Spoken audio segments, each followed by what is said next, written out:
Hey, welcome back, everybody. Craig Peterson here on WGAN, online at craigpeterson.com.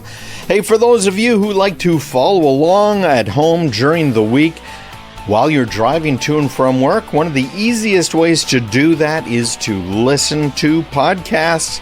And if you do that, I would really like to encourage you to listen to mine. Why not, eh? I put it out. There are multiple things, including this weekend show, but many other things that I include during the week. And you can subscribe to that as well on your favorite podcast platform. And it's just craigpeterson.com/iTunes if you are an iTunes type of person, or craigpeterson.com/tunein or /iHeart. Okay. I am really kind of all over the place, and I really appreciate everybody who does listen to me and comments on things during the week. You'll also find me on LinkedIn and Facebook and YouTube. It really is kind of over the place as I talk about some of the biggest stories of the week. Now, we were just talking about scams that seem to be coming from Airbnb and VRBO. Of course, there are a lot of other scams. We're going to get into one right now tied into the coronavirus.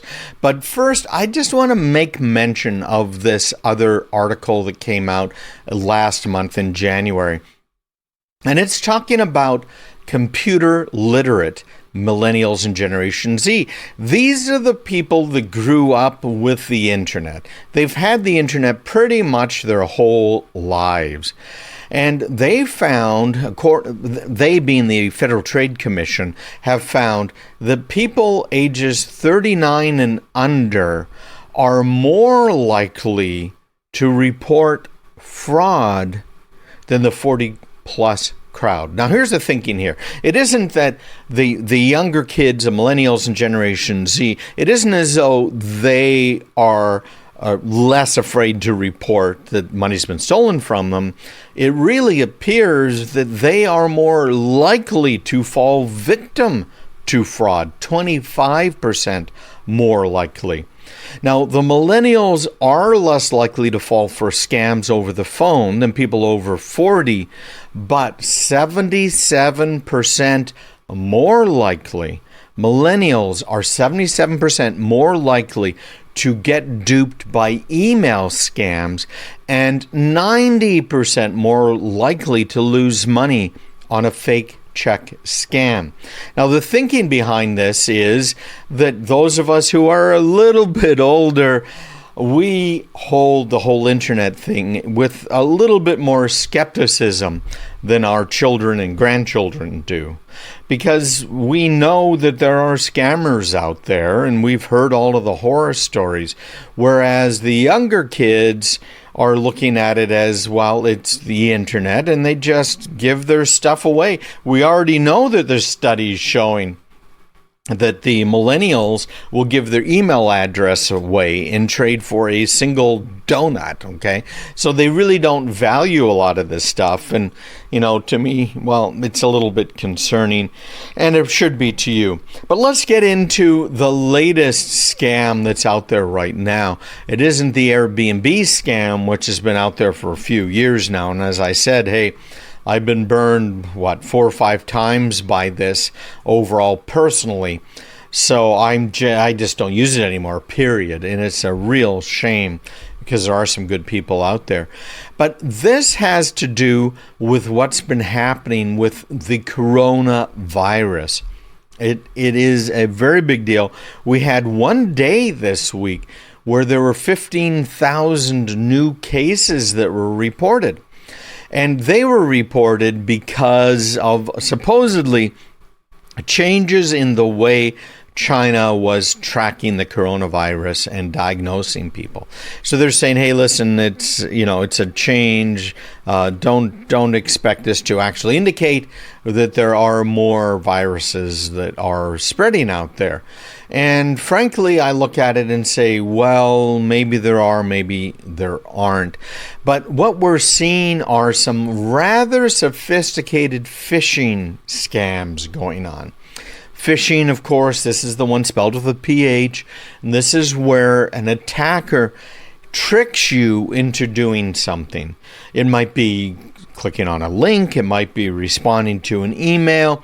It might also be a phishing scam over the phone or SMS, a text one, which would be called smishing, a whole new type of phishing that's going on right now. Well, last week, IBM and Kaspersky. Now, Kaspersky is an antivirus company. They are also trying to stop the general spread of malware.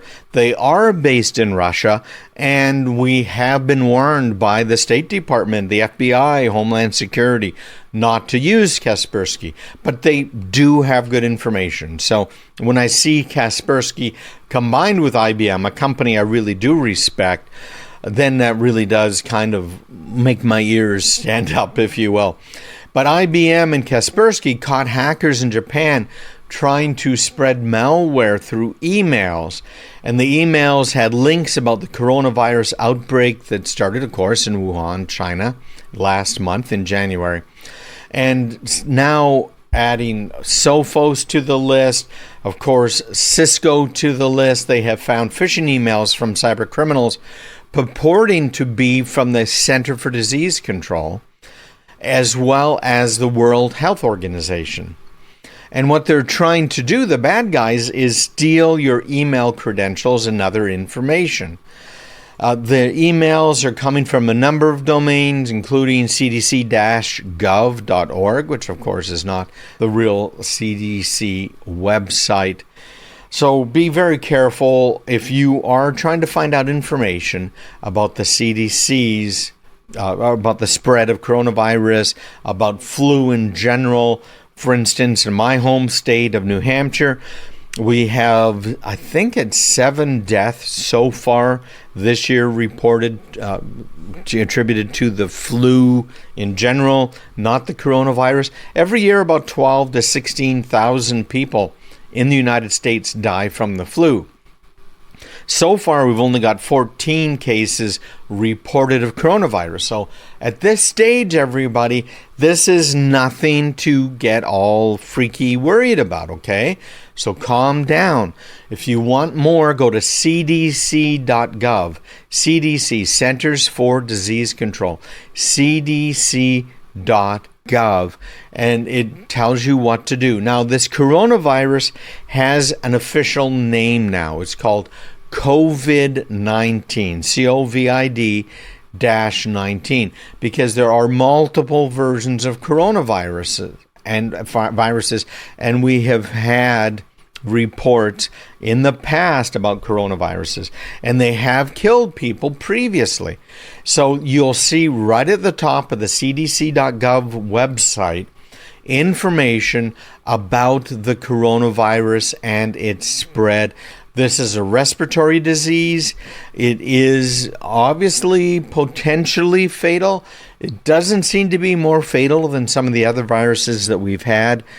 So let's put all of this in context. And when you get an email from someone saying, hey, look at this, you click on this link, it's going to get you information about the coronavirus, it's going to let you track the spread of it, etc., don't respond. And if you get a text message, don't respond. I got one because I'm a member of the great and powerful media, right? I got one last week that was sent out to members of the media saying, hey, we got this new tracking site. You just can't be cautious enough when it comes to this. So if you go to cdc.gov at the top, you'll see the description here about the COVID-19. And you can click on that, and it'll show you a global map about where it has been reported, what is happening. So I'm looking at one. It's about 1 day behind, it looks like right now, for COVID-19. But you can see all of the countries that have been reporting it. And then you can also look at the hard statistics. People under investigation in the United States, exactly how many? 14 positive. You'll see that there. Of course, it changes daily. How many negative? How many pending?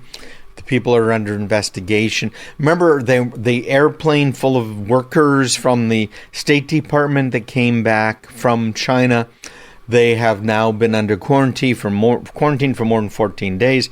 They released them all from quarantine because it turns out that nobody had that virus. So just because you have the flu doesn't mean it's coronavirus. More cases over on the left coast and the Midwest, which is kind of surprising to me, than there are on the East Coast or the Mid-Atlantic, et cetera, et cetera. So have a look there. Do not respond to the emails or the texts or phone calls, okay? Just be very, very careful because the hackers are imitating this sort of thing. The other side of this is they are sending out messages seeking donations, and they're asking for Bitcoin donations to the World Health Organization. I can tell you right now, the World Health Organization, the CDC, they are not taking Bitcoin donations, okay? So don't donate, right? And again, cdcgov.org is the bad guys. cdc.gov is the good guys. The scam page is a very simple page. It took the scammers maybe just a few minutes to put together. It's very effective. It looks legit. And the FBI and, of course, also Homeland Security are taking down these pages as soon as they can, but they can't always get rid of them right away.